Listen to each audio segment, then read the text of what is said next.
Channel पे सभी का हार्दिक स्वागत है। आरपीसी स्कूल व्याख्याता के प्रथम प्रश्न पत्र की क्लास अपनी चल रही थी।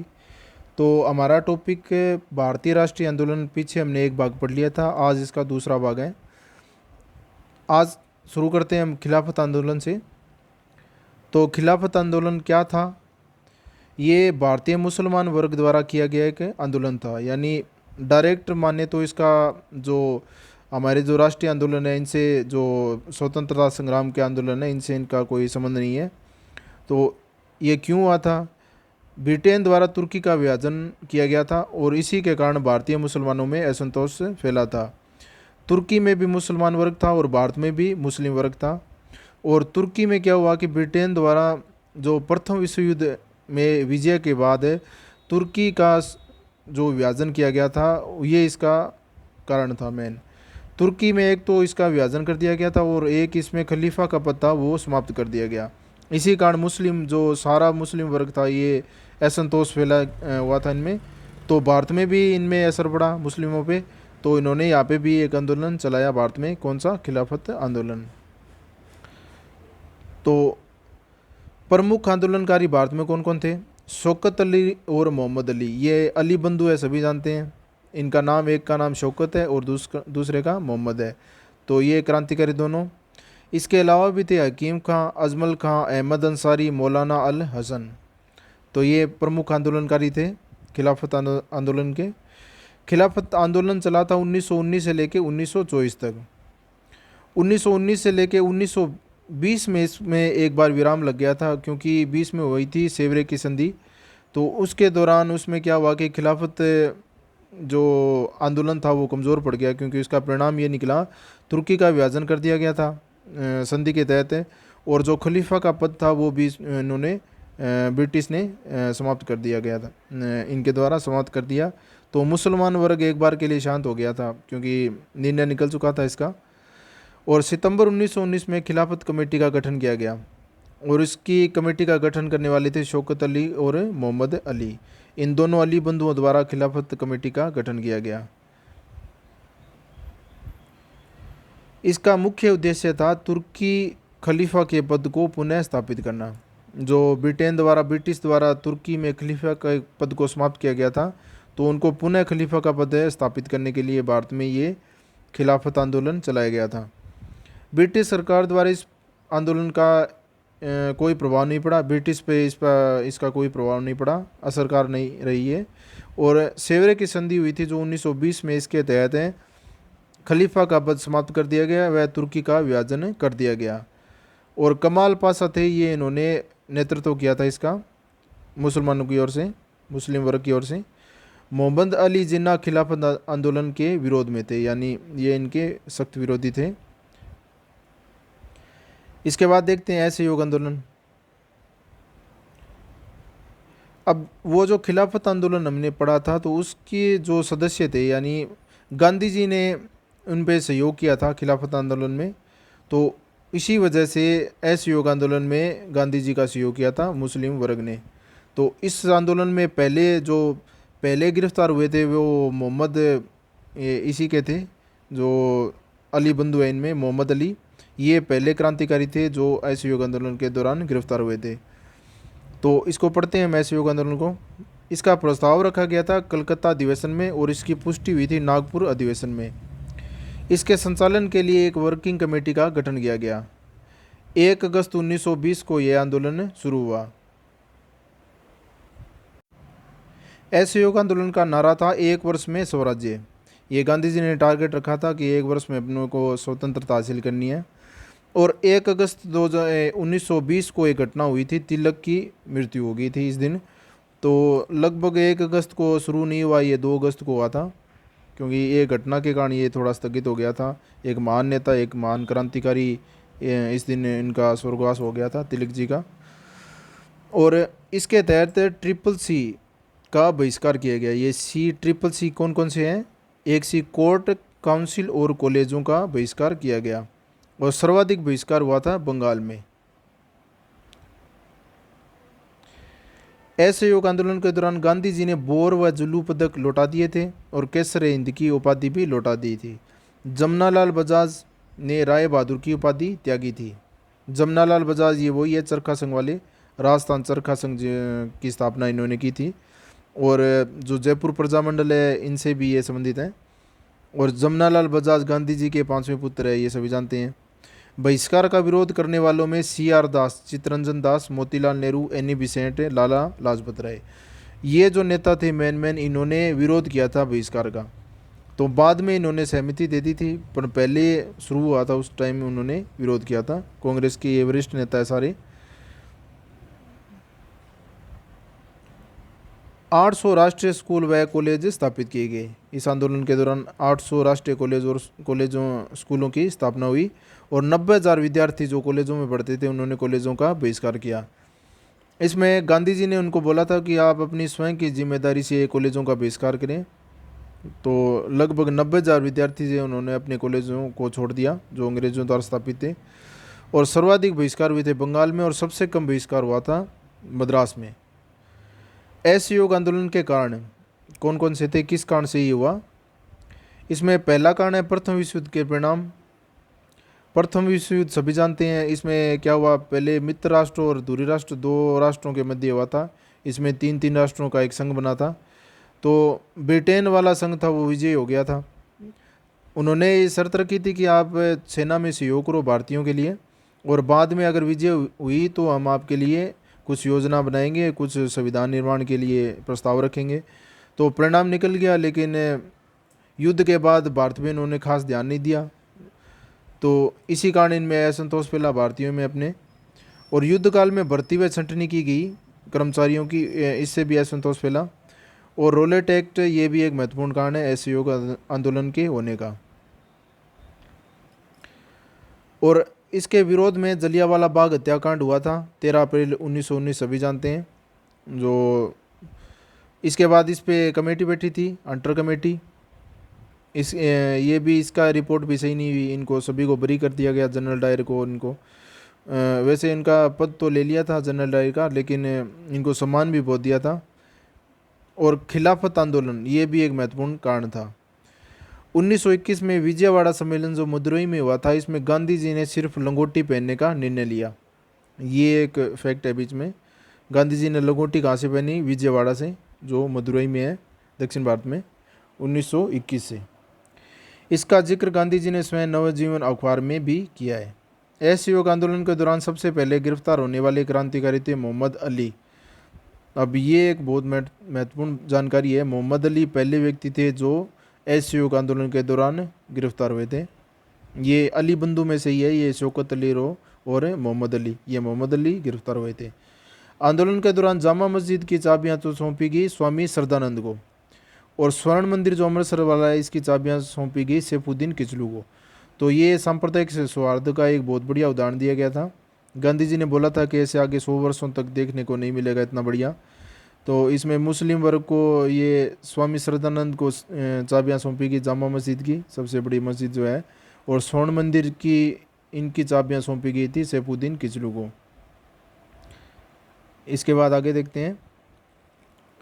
असहयोग आंदोलन 1 अगस्त 1920 को शुरू हुआ और बाद में आंदोलन का प्रस्ताव कांग्रेस के कलकत्ता अधिवेशन में 4 सितंबर 1920 को पारित हुआ, जिसके बाद कांग्रेस ने इसे अपना औपचारिक आंदोलन स्वीकार कर लिया।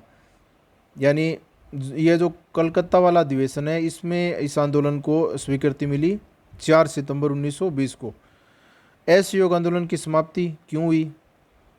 4 फरवरी 1922 को चोरा चोरी नामक स्थान पे जो उत्तर प्रदेश में स्थित है, इसमें क्या हुआ, क्रोधित भीड़ ने 22 पुलिसकर्मी व एक थाना अधिकारी को जिंदा जला दिया। तो ये घटना बहुत खतरनाक थी, इससे गांधी जी आहत हुए। उन्होंने, उनका मूल मंत्र यही था हिंसा नहीं करनी है, और ये हिंसा की सबसे बड़ी घटना होगी उस टाइम। और इसी दौरान गांधी जी ने इसको बंद भी कर दिया। आगे बढ़ेंगे हम। भीड़ का नेतृत्व किया भगवान अहीर ने, ये एक नाम आता है भगवान अहीर, इन्होंने इनका नेतृत्व किया। दशरथ प्रसाद द्विवेदी द्वारा तार के माध्यम से गांधी जी को इस कांड की सूचना दी गई। तो उस समय गांधी जी थे बारदोली में ये कोई सभा कर रहे थे उस समय।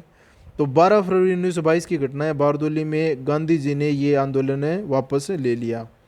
तो इस तरह से असहयोग आंदोलन का यहाँ पे समाप्ति हो गई, पटाक्षेप हो गया। तो बढ़िया कंडीशन में चल रहा था ये आंदोलन, लेकिन ये घटना हो गई, इससे गांधी जी आहत हो गए और आंदोलन को वापस ले लिया 4 फरवरी 1922 को। इसके बाद देखते हैं आंदोलन में 3 आम नागरिक और 22 पुलिसकर्मी व 1 थानाधिकारी, ये इनकी मृत्यु हो गई थी। गांधी जी को गिरफ्तार कर लिया गया और न्यायाधीश जो ब्रूमफील्ड था, इन्होंने इनको 6 वर्ष की सज़ा सुनाई। इसके बाद आगे देखते हैं साइमन कमीशन। साइमन कमीशन लाला जी के टाइम हमने पढ़ा था, जो पीछे व्यक्तित्व वाली क्लास आई थी उसमें भी जो लाला लाजपत राय वाला था उसमें हमने पढ़ा था। तो एक बार पुनः इसका रिवीजन हो जाएगा। साइमन कमीशन का गठन हुआ था 1927 में और भारत आगमन हुआ था इसका पहली बार 1928 में और दूसरी बार 1929 में। यानी साइमन कमीशन भारत आया था 2 बार, पहली बार 1928 में और दूसरी बार 1929 में। साइमन कमीशन के अध्यक्ष थे जॉन साइमन, ये नाम से ही पता चला ये अध्यक्ष हैं इनके। और जॉन साइमन के अलावा 6 सदस्य और थे इसके, यानी जॉन साइमन एक हो गया, 6 अलग हो गए। अगर साइमन कमीशन के सदस्य पूछे तो 6 हैं और सभी सदस्य अध्यक्ष समेत 7 हैं। ये कौन कौन से हैं?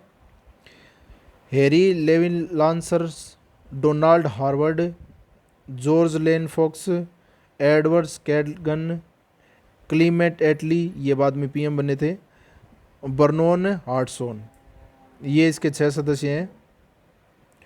साइमन कमीशन के विरोध का प्रस्ताव पारित हुआ था दिसंबर 1927 को मद्रास अधिवेशन के दौरान और मद्रास अधिवेशन की अध्यक्षता की थी डॉक्टर अंसारी ने।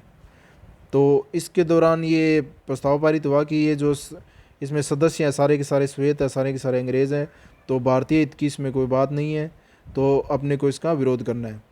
तो इसी के दौरान लाहौर में जब विरोध हुआ था तो लाला जी को विरोध के दौरान चोटें आई थी, कुछ गंभीर चोटें, इससे घायल हो गए थे और 17 नवंबर 1928 को लाला लाजपत राय की मृत्यु हो गई थी।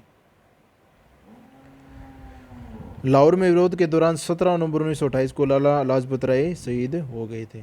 7 मई 1930 को साइमन कमीशन की रिपोर्ट प्रकाशित हुई और सर सी स्वामी अय्यर ने इसे रद्दी की टोकरी में फेंकने लायक बताया। किसको? साइमन कमीशन को। तो लाहौर में लाला जी की मृत्यु हुई 17 नवंबर 1928 को। इसके बाद 1 महीने के बाद 17 दिसंबर को जो सैंडर्स की हत्या हुई थी, षड्यंत्र रचा गया था, वो भगत सिंह और सुखदेव और राजगुरु, तो ये वही है। सविनय अवज्ञा आंदोलन अगला पढ़ते हैं हम। इसका निर्णय लिया गया था लाहौर अधिवेशन 1929 में। अब ये जो लाहौर अधिवेशन है, ये इसमें कई क्वेश्चन बनते हैं अपने। लाहौर अधिवेशन की अध्यक्षता की थी जवाहरलाल नेहरू ने और इसमें मांग रखी गई थी पूर्ण स्वराज्य। मोतीलाल नेहरू द्वारा मांगे रखी गई थी डोमिनियन स्टेट, यानी अंग्रेज़ों को बोला था हमें एक औपनिवेशिक देश का दर्जा चाहिए। और जो जवाहरलाल नेहरू है, इन्होंने बोला था उपनिवेश से बात नहीं बनेगी, हमें तो पूरी स्वराज्य चाहिए, हमें पूर्ण स्वतंत्रता चाहिए। तो पूर्ण स्वराज्य की मांग है लाहौर अधिवेशन में उठाई गई, किसके द्वारा? जवाहरलाल नेहरू के द्वारा। और 31 दिसंबर 1929 को रावी नदी के तट पर तिरंगा फहराया गया। तो पहली बार तिरंगा कहाँ फहराया गया? रावी नदी के तट पर। और कब? 1929 में लाहौर अधिवेशन के दौरान। और 26 नवंबर 1930 को पूर्ण स्वराज्य दिवस बनाया गया। सविनय अवज्ञा आंदोलन की पुष्टि नागपुर अधिवेशन 1930 में की गई। इसके बाद 1930 में साबरमती आश्रम से गांधी जी द्वारा आंदोलन का नेतृत्व किया गया। तो सविनय अवज्ञा आंदोलन, ये नमक कानून है ना, उससे भी संबंधित है। यानी नमक कानून तोड़ा था दांडी मार्च के दौरान गांधी जी ने, तो नमक कानून तोड़ते ही इन्होंने वहाँ से सविनय अवज्ञा आंदोलन को शुरू कर दिया गया इनके द्वारा। तो गांधी जी ने क्या किया? 11 सूत्री मांग पत्र रखा जो सविनय अवज्ञा आंदोलन है इसके दौरान है। तो 11 सूत्रीय ये मांग पत्र, ये कौन कौन सी है? ये कई बार पूछ लेते हैं, इनमें से कौन सी 11 सूत्री मांग पत्र में शामिल नहीं है। तो इसको एक बार हम देख लेते हैं। इसमें गांधी जी ने वायसराय इरविन के समक्ष 11 सूत्री मांग पत्र रखा। 1 नंबर पे सैन्य खर्च व प्रशासनिक खर्च में 50% की कटौती की जाए, 1 नंबर पे। 2 नंबर पे सभी राजनीतिक कैदियों की रिहाई की जाए। इसमें सिर्फ लिखा गया था गांधी जी के द्वारा राजनीतिक कैदी, यानी राजनीतिक कैदी इनको ही रिहा किया जाए। इसी के दौरान विवाद भी हुआ था, क्योंकि भगत सिंह जी, राजगुरु सुखदेव जी उसमें जेल में थे। तो अगर गांधी जी चाहते तो ये उनको रिहा करवा सकते थे, क्योंकि उन्होंने इसमें साफ साफ लिख दिया था राजनीतिक कैदी। तो राजनीतिक कैदियों में तो यही आएंगे कांग्रेस के नेता वगैरह। तो इससे ये एक बात बात में उठी थी। भारतीयों को आत्मरक्षा हेतु हथियार रखने की अनुमति दी जाए, 3 नंबर पे। 4 नंबर पे बात लिखी थी इन्होंने, पूर्ण शराबबंदी व नशीली वस्तुओं की बिक्री पर प्रतिबंध लगाया जाए, और रुपये की विनिमय दर 1 शिलिंग 4 पेंस के बराबर हो, और लगान में 50% की कटौती की जाए। इसके बाद आगे, नमक कर को समाप्त कर दिया जाए और नमक पर सरकारी एकाधिकार को समाप्त कर दिया जाए। तटीय यातायात विधेयक पास किया जाए, और डाक आरक्षण विधेयक को भी पास किया जाए। तो तटीय यातायात रक्षा विधेयक ये हो गया, एक डाक आरक्षण विधेयक ये हो गया। ये दोनों विधेयक पास किए जाएं, और सीआईडी पर सार्वजनिक नियंत्रण हो। रक्षात्मक शुल्क लगाया जाए व विदेशी वस्त्र आयात को नियंत्रित किया जाए। ये 11 नंबर हो गया इसका। तो इसके बाद आगे देखते हैं, दांडी मार्च। दांडी मार्च प्रारंभ हुआ था 12 मार्च 1930 को साबरमती आश्रम से, और यह 200 मील की यात्रा थी। कई जगह पर 240 मील लिखा हुआ है, और 395 किलोमीटर भी लिखा हुआ है। इसमें टोटल 78 अनुयायियों के साथ इन्होंने प्रारंभ किया था शुरुआत में, बाद में तो इसमें जुड़ते गए, संख्या काफ़ी हो गई थी। और इस यात्रा में लगे थे 24 दिन, यानी 12 मार्च को शुरू हुई थी और 24 दिन लगे थे। और 5 अप्रैल 1930 को दांडी नौसारी ज़िले में है, वहाँ पे ये पहुँच गए थे। यानी 12 मार्च से चले थे और 5 अप्रैल को ये दांडी पहुँच गए थे। और 6 अप्रैल को दूसरे दिन इन्होंने नमक बनाया था, मुट्ठी भर नमक बनाकर उन्होंने कानून को तोड़ दिया था। ये गांधी जी की यात्रा थी, दांडी मार्च। और जैसे ही नमक कानून इन्होंने तोड़ा तो सरोजनी नायडू द्वारा एक वक्तव्य दिया गया, उसमें विधि भंजक तुम्हारा स्वागत है। विधि यानी कानून, भंजक यानी तोड़ने वाला, कानून तोड़ने वाला तुम्हारा स्वागत है। और इसी के साथ सविनय अवज्ञा आंदोलन की शुरुआत हुई, यहीं से शुरू हुआ सविनय अवज्ञा आंदोलन। और आगे देखते हैं मैं इसके साथ ब्रिटिश साम्राज्य की नींव हिला रहा हूँ। ये उसमें वक्तव्य दिया था कि इन्होंने, गांधी जी स्वयं ने, नमक बनाते समय। 12 मार्च 1930 को इरविन को इन्होंने पुनः पत्र भी लिखा था, दोबारा लिखा था कि एक बार आप पुनः विचार कीजिए कानून पे, नमक कानून पे। और एक फैक्ट अलग इसमें, 16 वर्ष के विठल लीलाधर ठक्कर ये सबसे कम उम्र के सत्याग्रही बने। तो ये थी अपनी आज की क्लास। तो आगे नेक्स्ट टॉपिक में नेक्स्ट क्लास करेंगे। वीडियो देखने के लिए बहुत बहुत धन्यवाद।